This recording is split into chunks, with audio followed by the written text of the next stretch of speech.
Mongol Mongol भनेर हिँड्नुहुन्छ साथीहरू हैन। मंगोलको न कुनै अब यो नेपाली समाजसँग जोडिएको सांस्कृतिक पहिचान छ है, न कोही तपाईको चाहिँ नि मंगोल धर्म मान्ने छन्, न कोही तपाईको मंगोल जातका मान्छे छन्, न मंगोल कुनै के रे संस्कार संस्कृति रीति चालचलन नै छ।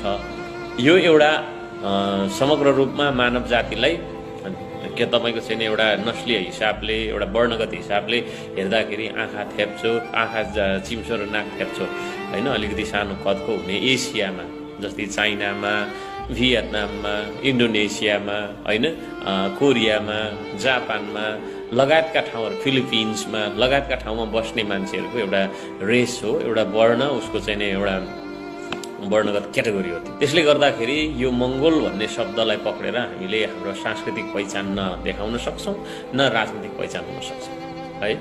त्यसले गर्दाखेरि यो मंगोल मंगोल भनेर हामी हिँड्न चाहिँ त्यति उचित छैन भन्ने मलाई लाग्छ। अब यहाँ के देखियो भन्दाखेरि अब मंगोल मंगोल भनेर पार्टीको जस्तै संगठन सञ्चालन गरिराख्नु भएको छ उहाँहरूले हैन।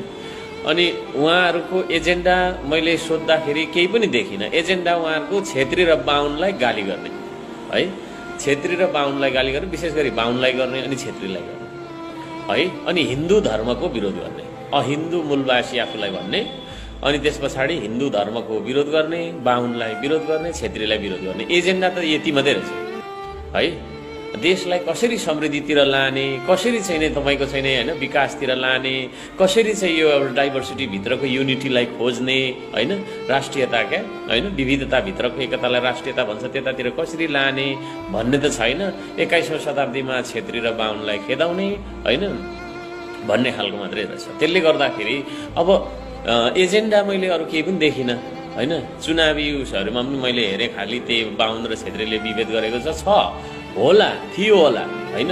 तर अब आएर तपाईको चाहिँ नि पहिलाको जस्तो अवस्था छैन। जतिखेर डाक्टर गोपाल गुरुङले, म उहाँलाई मान्दछु, यो कुराहरु निकाल्नु हो 30-35 वर्ष पहिलाको कुरा, त्यतिखेर त्यसको औचित्य थियो, तर अब त्यसको औचित्य छैन हैन।